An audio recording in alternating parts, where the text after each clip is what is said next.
3 जुलाई 2026 की सुबह जयपुर के प्रताप नगर एरिया में एक एक्सीडेंट का वीडियो बहुत वायरल होना शुरू हो जाता है। पता चलता है कि इस एक्सीडेंट में जो गाड़ी थी वो महिंद्रा स्कॉर्पियो एसयूवी थी और जिनका एक्सीडेंट हुआ था उनका नाम नीरज शर्मा। थोड़ा ही वक्त बीतता है कि नीरज शर्मा को हॉस्पिटल पहुंचाया जाता है, लेकिन पता चलता है कि नीरज शर्मा की हॉस्पिटल पहुंचने से पहले ही मौत हो चुकी थी। अब यहाँ पे पुलिस मामला दर्ज करती है हिट एंड रन केस का। उनको लग रहा था कि कोई रैंडम एक्सीडेंट हुआ है, लेकिन मारने वाला वहां से भाग गया है। लेकिन थोड़े समय में कुछ होता है जिसकी वजह से पुलिस इस मामले की तह तक जाने की कोशिश करती है। सीसीटीवी फुटेजेस देखी जाती हैं तो पता चलता है कि आमतौर पे अगर कोई भी इंसान इस तरह से गलती से उसका एक्सीडेंट हो जाता है तो वो अपनी ब्रेक्स दबाता है गाड़ी की, जिसकी वजह से ब्रेक्स लाइट ऑन होती हैं। लेकिन इस गाड़ी के साथ ऐसा बिल्कुल भी नहीं था। पुलिस समझ गई थी कि ये कोई अचानक से हुआ एक्सीडेंट नहीं है, बल्कि ये एक सोची समझी साजिश का हिस्सा था। क्योंकि ये जो गाड़ी थी ये इस पतले से रोड से 130 किलोमीटर पर आवर की स्पीड से भाग रही थी और ब्रेक्स इसने बिल्कुल भी नहीं दबाए थे। मैं आपको बता दूं, जब ये सारा का सारा केस सॉल्व होगा तब तो आपके रोंगटे खड़े होंगे ही होंगे। लेकिन उसके बाद दो और सच्चाइयां मैं आज आपके सामने रखूंगा जो शायद अभी तक आपके सामने आई ना हो, और वो सुन के आप और भी ज्यादा शॉक्ड हो जाओगे। कभी कभार जब रिश्तों के बीच में पैसा और पहचान आ जाती है तो दुनिया का सबसे पवित्र रिश्ता जो कि माता पिता और बच्चों का होता है वो भी दागदार हो जाता है। इंसिडेंट है जयपुर के प्रताप नगर का, जहां पे एक फैमिली रहती थी जिसमें एक हस्बैंड वाइफ, उनका एक बेटा और एक बेटी। उनका जो बेटा है जिसकी उम्र 16 साल, वो एक स्पेशल चाइल्ड है। इसी के चलते उसको केयर की ज्यादा जरूरत होती थी। इसके अलावा उनकी एक बेटी जिसका नाम Ayushi Sharma, Ayushi BA-LLB final year में थी। इसके अलावा उनकी माँ जिनका नाम नीरज शर्मा।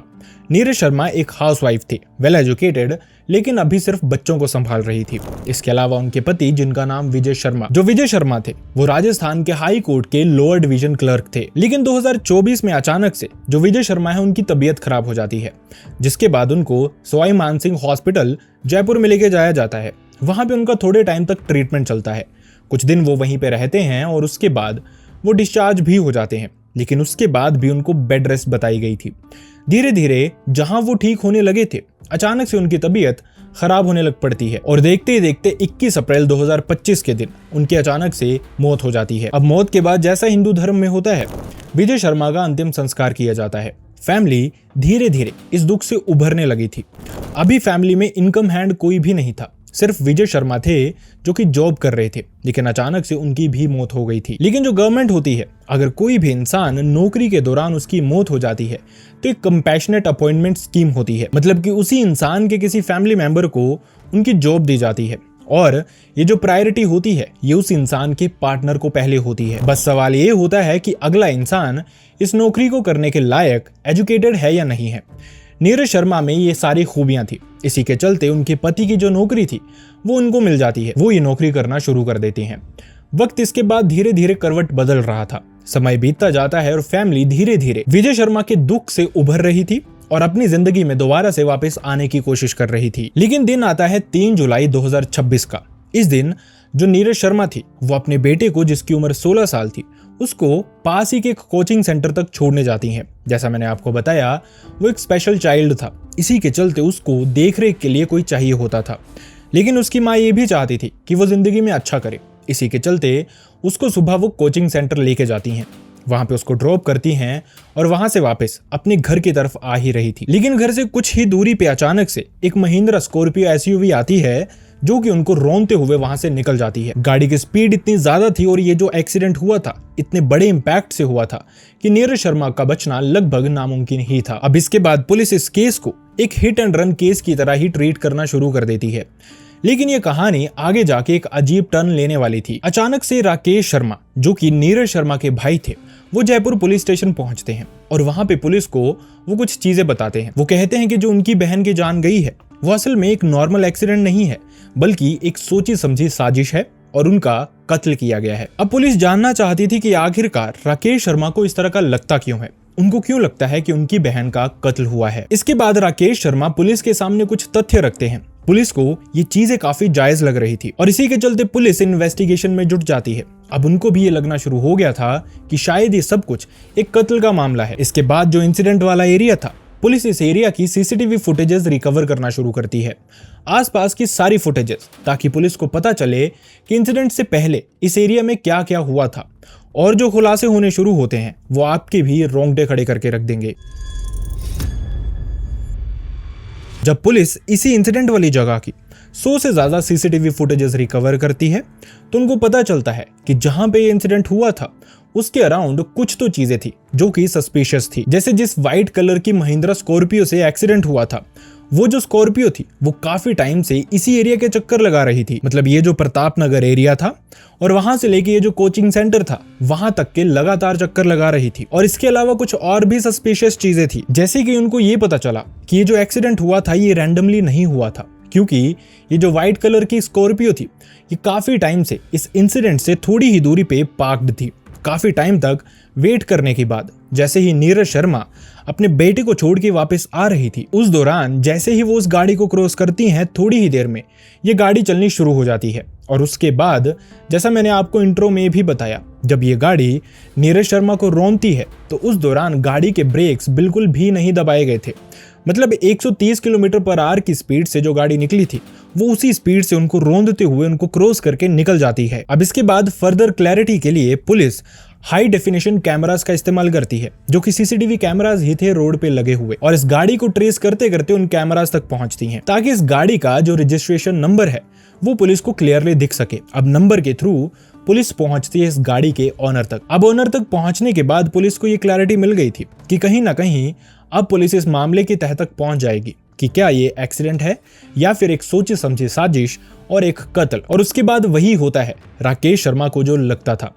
जैसे ही पुलिस इस ऑनर से पूछती है उसकी इस गाड़ी के बारे में, ये ऑनर बताता है कि असल में जो उसकी ये गाड़ी है स्कॉर्पियो, वो उसने थोड़े ही दिन पहले एक इंसान को रेंट पे दी है। इस इंसान ने उसको 35,000 पे किए थे। अब उस इंसान का नाम पूछा जाता है तो ये ऑनर बताता है कि इस इंसान का नाम है मोहन स्वरूप शर्मा। आखिरकार ये मोहन स्वरूप शर्मा थे कौन, जिनकी उम्र 56 इयर्स थी। अब जैसे ही खुलासा होता है तो सबके रोंगटे खड़े हो जाते हैं। पता चलता है कि जो मोहन स्वरूप शर्मा है वो विजय शर्मा के सगे भाई हैं, उनके बड़े भाई, यानी कि नीरज शर्मा के जेठ। अब जैसे ही ये क्लैरिटी मिलती है तो पुलिस को पता चल जाता है कि असल में ये एक कत्ल ही है।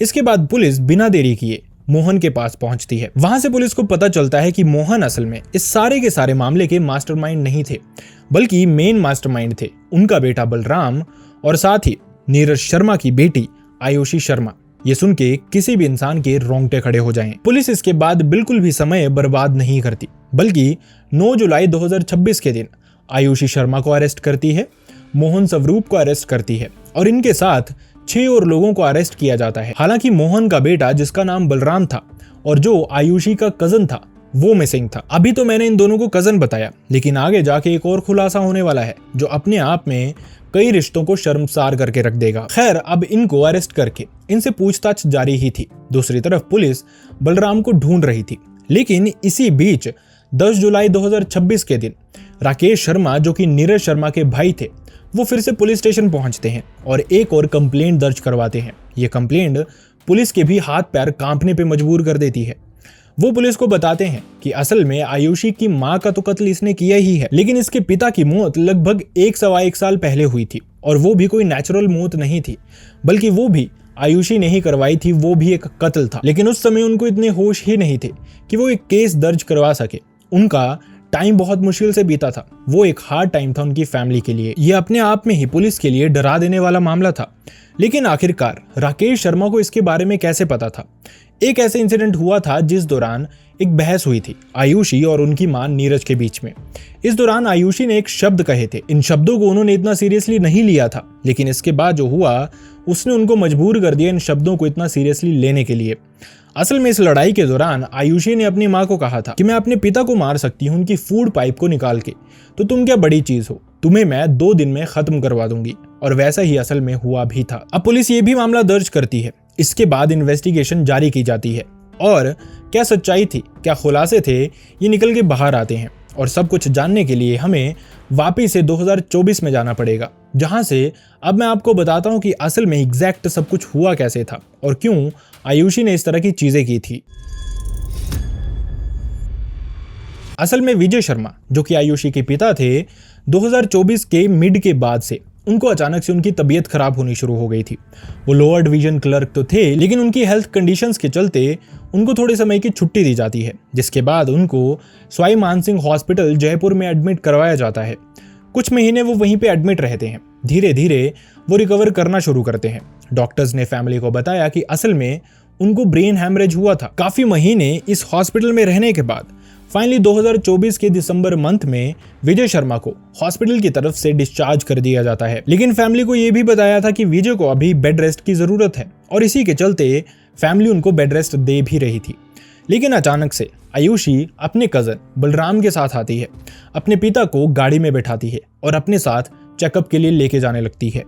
जब नीरज शर्मा पूछती हैं तो आयुषी बताती है कि उसके पिता की तबीयत ठीक नहीं हो रही। उसको लग रहा है कि उनको किसी बेहतर हॉस्पिटल में लेके जाया जाए, वहां पे उनका ट्रीटमेंट चलेगा तो वो रिकवर भी कर जाएंगे। अब जो आयुषी की माँ थी वो घर से बाहर नहीं रह सकती थी, ज़्यादा टाइम बाहर जा भी नहीं सकती थी, क्योंकि उनका एक बेटा था 16 साल का जिसकी उनको देख रेख करनी थी, जो एक स्पेशल चाइल्ड था। इसी के चलते माँ ने आंखें बंद करके आयुषी पे भरोसा किया। आयुषी और बलराम विजय शर्मा को उठाते हैं और अपने साथ एक गुप्त जगह लेके जाते हैं। अब ये कौन सी जगह थी किसी भी रिश्तेदार को नहीं बताया गया था। इनफैक्ट नीरज शर्मा तक को इसके बारे में कुछ भी नहीं पता था। अब धीरे धीरे वक्त बीतने के साथ जैसे जैसे माँ आयुषी से पूछती रहती कि उसके पिता का क्या हालचाल है, तो आयुषी हमेशा यही कहती कि पिता का ट्रीटमेंट चल रहा है, हॉस्पिटल में है, इसलिए फोन पे या मोबाइल पे बात नहीं हो सकती। इसके अलावा जैसा मैंने आपको बताया, नीरज उनसे मिलने जा भी नहीं सकती थी, क्योंकि आयुषी ने उनको ये बताया था कि दिल्ली रोड पे निम्स हॉस्पिटल है, वहां पे उसके पिता एडमिट हैं और वो उनके घर से काफी दूरी पे है। उन्होंने क्यों ही परेशान होना। आयुषी अक्सर जाती रहती थी बलराम के साथ वहां पे। लेकिन वक्त बीतता जाता है और लगभग 3.5 महीने होने लग पड़ते हैं जब आयुषी की माँ नीरज शर्मा को फिक्र होने लगती है, क्योंकि अपने पति को देखे उनको बहुत ही ज्यादा समय हो चुका था। वो जबरदस्ती करती हैं। वो आयुषी से पूछती हैं कि आखिरकार तुम्हारे पिता हैं कहाँ, मुझे उनसे मिलना है। आयुषी ने हॉस्पिटल के बारे में उनको पहले भी बताया था, लेकिन यहाँ पे आयुषी उनको एक और चीज़ बताती है। वो बताती है कि उसके पिता जो हैं उनकी तबीयत बहुत ख़राब हो चुकी है। 90% जो उनके ऑर्गन्स हैं वो ख़त्म हो चुके हैं और थोड़ी ही वक्त की बात है, शायद वो जिंदा भी ना बच पाए। लेकिन हॉस्पिटल अपनी तरफ से पूरी कोशिश कर रहा है। अब यहाँ पे नीरज शर्मा, क्योंकि उनके पास कोई और मदद नहीं थी, वो अपने भाई राकेश शर्मा को कॉल करती हैं। वो बताती हैं कि इस तरह से जो विजय शर्मा है वो हॉस्पिटल में एडमिटेड हैं, उनकी तबीयत बहुत खराब है और वो आईसीयू में है, जिसके चलते राकेश शर्मा उनके घर पे पहुंचते हैं। अपने साथ वो अपनी वाइफ को लेके आए थे, जो कि नीरज शर्मा के बेटे की देखरेख करती हैं। नीरज शर्मा और राकेश शर्मा निम्स हॉस्पिटल पहुंचते हैं। जब वहां डॉक्टर से बात की जाती है तो डॉक्टर्स भी यही कहते हैं कि इनके फेफड़ों में पानी भर गया है, इनका जो हार्ट है वो 90% तक उसमें ब्लॉकेज है और शायद इनका बचना मुश्किल है। हम कोशिश करेंगे लेकिन चांसेस बहुत कम है। अब यहाँ पे नीरज शर्मा को समझ नहीं आ रहा था, ना ही राकेश शर्मा को, कि दिसंबर में जो विजय शर्मा बिल्कुल ठीक ठाक होकर अपने घर पहुंचे थे, अचानक से यहाँ लाने के बाद एकदम से क्या हो गया, उनकी तबीयत इतनी खराब कैसे हो गई। लेकिन ये शक ही था जो उनके दिमाग में चल रहा था, रियलिटी में नहीं लेके आ सकते थे, क्योंकि ये पहला इंसिडेंट था, किसी पे क्या ही डाउट किया जा सकता था। और इसी दौरान आयुषी जो थी वो अपने पिता को हॉस्पिटल से डिस्चार्ज करके अपने घर ले जाती है, क्योंकि हॉस्पिटल वालों ने एक तरह से जवाब दे दिया था, लेकिन फिर भी उनको फूड पाइप लगी थी और इसके अलावा कुछ मेडिकेशन उनको बताए गए थे आयुषी को स्पेसिफिकली, जो कि वो अपने पिता को देती रहे, जिसके चलते वो जितना जी सकते हैं उतना जिए। लेकिन घर पहुंचने के बाद अचानक से चीजें बदल जाती हैं। आयुषी अपने पिता की फूड पाइप निकाल देती है और उसके बाद धीरे धीरे 21 अप्रैल 2026 के दिन विजय शर्मा की मौत हो जाती है। लेकिन मौत के बाद भी आयुषी बहुत ही ज्यादा क्लेवर थी। यहाँ पे वो जानती थी कि वो अपनी फैमिली को जरा भी टाइम ही ना दे। इसी के चलते वो कहती है कि उसके पिता, जो कि बेड रिडन ही थे काफी टाइम से, उनका शरीर इस लायक नहीं बचा है कि उसको ज्यादा टाइम तक रखा जाए। इसी के चलते 21 अप्रैल के दिन ही उनका अंतिम संस्कार भी कर दिया जाता है। किसी को इतना वक्त ही नहीं मिलता कि वो कुछ सोच समझ सके। खैर, फैमिली ने इन चीजों को इसी तरह से एक्सेप्ट भी कर लिया था। अब थोड़ा सा और वक्त बीतता है, लगभग हफ्ता 10 दिन ही होता है कि आयुषी अचानक से कहती है कि जो उसके पिता की नौकरी है एलडीसी की, वो उनके फैमिली मेंबर को किसी को मिलनी थी। तो वो कहती है कि वो इस फॉर्म को भर देती है और नौकरी कर लेती है। अब माँ तो बेचारी थी, हाउसवाइफ ही थी, वो उसको परमिशन दे देती है। आयुषी अपना ये फॉर्म फिल भी कर लेती है। लेकिन इसके बाद अचानक से जो राकेश शर्मा है वो नीरज शर्मा को समझाते हैं। वो कहते हैं कि तुम्हारी अभी आगे जिंदगी पड़ी है, तुम्हारा एक बेटा है जिसकी तुम्हें देखरेख करनी है आगे, और आयुषी जो है थोड़े वक्त में अगर उसकी शादी हो जाएगी तो तुम्हारी देखरेख कौन करेगा।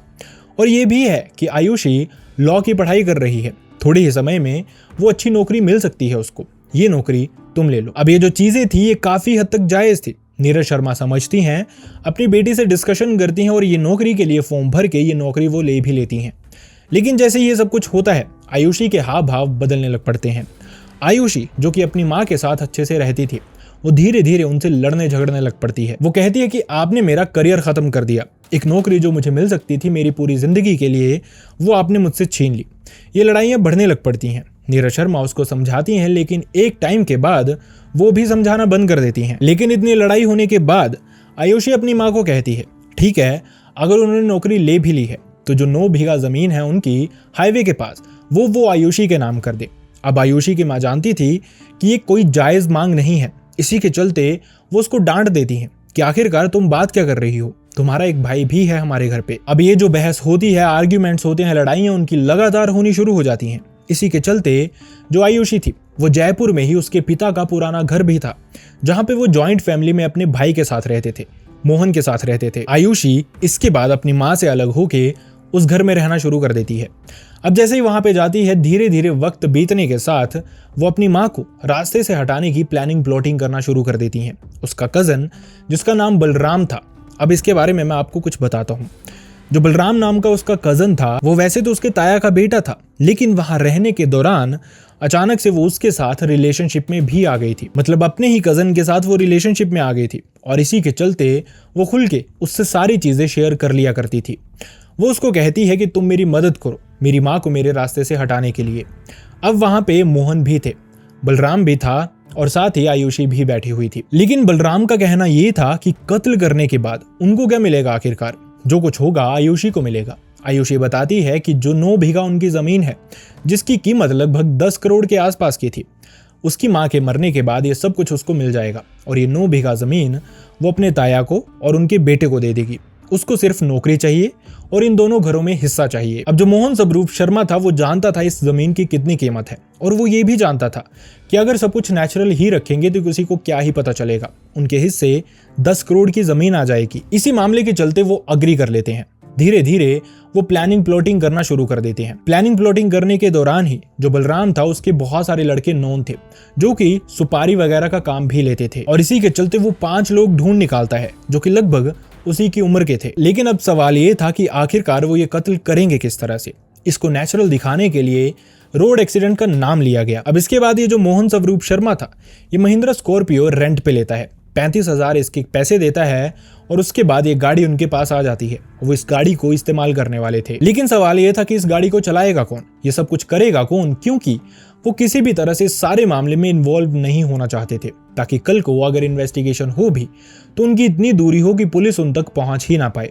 लेकिन एक गलती उन्होंने कर दी थी, गाड़ी को रेंट पे लेने वाली गलती। खैर, जिन लोगों को बलराम ने हायर किया था उनके नाम थे हेमंत शर्मा, आकाश शर्मा, अरविंद शर्मा, मोहित शर्मा और रोहित यादव। जो हेमंत शर्मा था उसको ये सुपारी दी गई थी। इसके अलावा आकाश शर्मा इस गाड़ी को ड्राइव कर रहा था, अरविंद शर्मा उसके साथ इस गाड़ी में बैठा हुआ था, मोहित शर्मा जो था वो मैनेज कर रहा था कि किस तरह से गाड़ी को किस तरफ लेके जाना है, और जो रोहित यादव नाम का इंसान था वो वहीं पे खड़ा था अपनी बाइक लेके, ताकि वो बताता रहे कि कब कब नीरज शर्मा इस कोचिंग इंस्टीट्यूट से निकली हैं और अपने घर की तरफ जा रही हैं। और वैसा ही सब कुछ होता है जैसा उन्होंने प्लान किया था।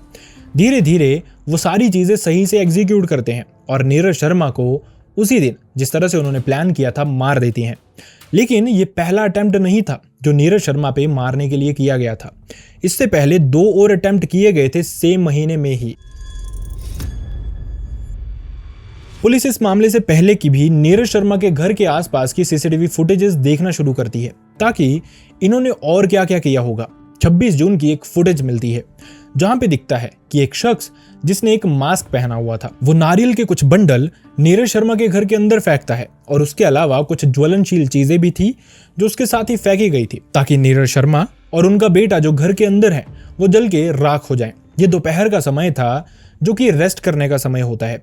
किसी के सोने का समय होता है दोपहर के 1 बजे के आसपास। लेकिन यहाँ पे नीरज शर्मा की किस्मत अच्छी थी, ये आग जलती ही नहीं है, ये अटेम्प्ट उनका फेल हो जाता है। अब इसके बाद इसी तरह कोचिंग इंस्टीट्यूट से जब वो वापस आ रही थी, महिंद्रा थार के ही थ्रू वो चाहते थे नीरज शर्मा को उसके नीचे रौंद देना। लेकिन इस दिन भी अचानक से नीरज शर्मा बच जाती हैं। लेकिन फिर 3 जुलाई के दिन जब उनका तीसरा अटेम्प्ट था, इसमें वो सारे के सारे प्लान को अच्छे से एग्जीक्यूट करते हैं और नीरज शर्मा की जान ले लेते हैं। जब पुलिस आयुषी शर्मा से इन्वेस्टिगेट करती है कि क्या वो अपने भाई को मारना चाहती थी, तो आयुषी पुलिस को बताती है कि असल में उसको उसके भाई से बहुत प्यार था, लेकिन गुस्सा भी था अपने पेरेंट्स पे, क्योंकि जो प्यार उसको मिलना चाहिए था बचपन में, उसके पेरेंट्स ने वो प्यार उसके भाई को दिया था, क्योंकि वो एक स्पेशल चाइल्ड था। और धीरे धीरे आगे आयुषी शर्मा का लालच भी बढ़ता जा रहा था। खैर, कुछ शुरुआती खबरों की माने, जो कि अभी रिलायबल सोर्सेज नहीं है, लेकिन फिर भी सुनने में इस तरह की चीजें आ रही हैं कि जो आयुषी शर्मा से इनिशियल पूछताछ की गई है उसके पिता के रिगार्डिंग, उसमें कहीं ना कहीं इस मामले में कुछ तो गड़बड़ लग रही है कि आयुषी का अपने पिता की मौत से भी कुछ लेना देना है। खैर, पुलिस ने धारा 103 और 61 जो कि कत्ल और क्रिमिनल कॉन्स्पिरेंसी के लिए होती हैं, उनके अंदर मामला दर्ज कर लिया है। लेकिन वहीं दूसरी तरफ जो बलराम है वो अभी भी रन पे है। पुलिस उसको ढूंढ रही है और उसको पकड़ते ही चीजें और भी क्लियर हो सकती हैं, क्योंकि जो आयुषी थी वो अपने पिता को बलराम के साथ ही इस निम्स हॉस्पिटल में लेके गई थी। वहीं से क्लैरिटी मिलेगी कि क्या उसमें कंप्लीटली आयुषी का लेना देना था या नहीं था। खैर, इस मामले में जितनी भी सच्चाई हो या नहीं हो, लेकिन एक बात सच है, एक बेटी ने अपनी माँ की जान ले ली। और किस लिए ली? ताकि उसको उनकी सरकारी नौकरी मिल सके। शायद वो अच्छे से पढ़ती, BA LLB फाइनल ईयर में थी, उसको कंप्लीट करती तो शायद वो एक बेटर जॉब उसको मिल जाती। इस तरह की चीजें बताती हैं ये जो समय आ गया है, इसमें प्यार भाव के लिए इतनी जगह नहीं है, सिर्फ पैसा और रुतबा लोगों के लिए मायने रखता है। अगर ये बात छोटी है तो आयुषी शर्मा इसका एक क्लियर केस है। खैर, अगर आप हमारी वीडियो से कुछ सीखते हैं और चाहते हैं कि हम इसी तरह के इंसिडेंट्स आपके सामने लेके आते रहें, तो आप हमारे चैनल को सब्सक्राइब कर सकते हैं। और वीडियो अगर फेसबुक पे देख रहे हैं तो आप हमें फॉलो भी कर सकते हैं। आप सब अपना ध्यान रखें। See you next video. Bye bye.